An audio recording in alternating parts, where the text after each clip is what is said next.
Modern-day e-cigarette made its way to the U.S. a decade ago. Vape stores have popped up all over South Florida, even as doctors warn about the side effects. Vape users praise the device for helping them quit smoking cigarettes, but as Sana Kadange found out, even while these products become more popular, there's still a lot we don't know about them.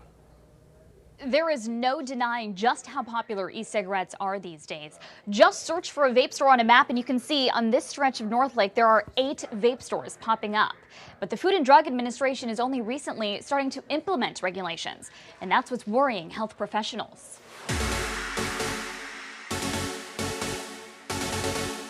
The art of vaping. Originally introduced as an alternative to traditional cigarettes, the vaping industry has recently exploded. Competitions like the one you see here challenge users on their creativity. Doctors believe the new image and the customizable colors and flavors are why e-cigarettes have grown in popularity. I feel like I see a whole bunch of people vaping on the streets.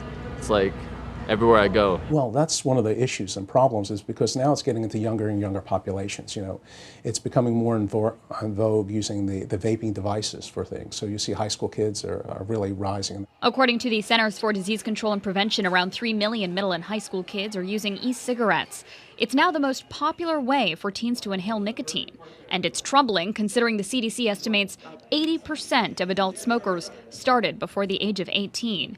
A newly released study conducted by Yale University also details a new form of vaping called dripping. It's a method that creates even more vapor and a more aromatic experience. You take the dripper, you drip it on the coils, get the cottons all wet again, and then you smoke it until they go dry, dry out again. Because this method is relatively new, health professionals are unsure just how much more damaging dripping can be. But Dr. Jaimo estimates it can be 10 times more damaging than traditional cigarettes. People become very creative in the ways to deliver these things, and I haven't seen anybody in the hospital yet, but I anticipate we'll probably start to see people. On the other hand, for those trying to quit, almost everyone we spoke to say these devices have helped them. I went from smoking about a pack and a half a day to smoking 4, maybe 5 cigarettes a day at the max. I bought this from my friend. I quit smoking cigarettes in about a week after getting it. This is how it works. After switching to the e-cigarette, customers are able to choose a lower nicotine percentage each time they buy the liquid found in an e-cigarette, commonly referred to as juice,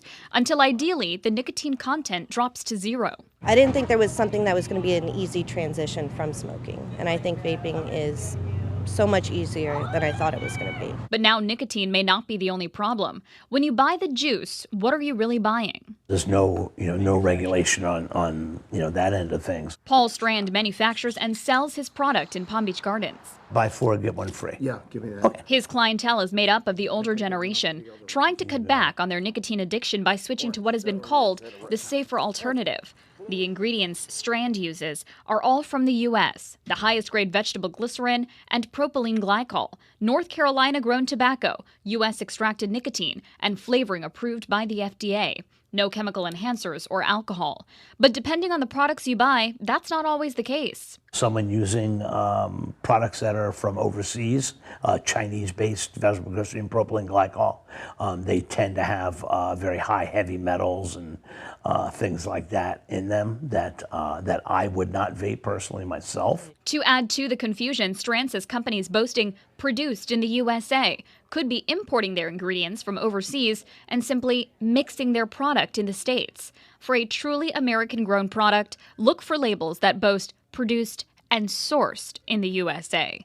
In August of 2016, the FDA started to crack down on ENDS, or electronic nicotine delivery systems. They take your product and do a full chemical analysis and make sure your product has exactly what it says. Strand says he did the math. The registration and FDA fees average out to about $150,000 per barcoded product. Under the new regulations as they are, I would not be able to manufacture my own products. I would not be able to afford the cost involved in doing so. We'll be seeing those regulations continue to roll out from now until 2019, no doubt shaping the e-cigarette industry. Sana Kadange, WPBF 25 News.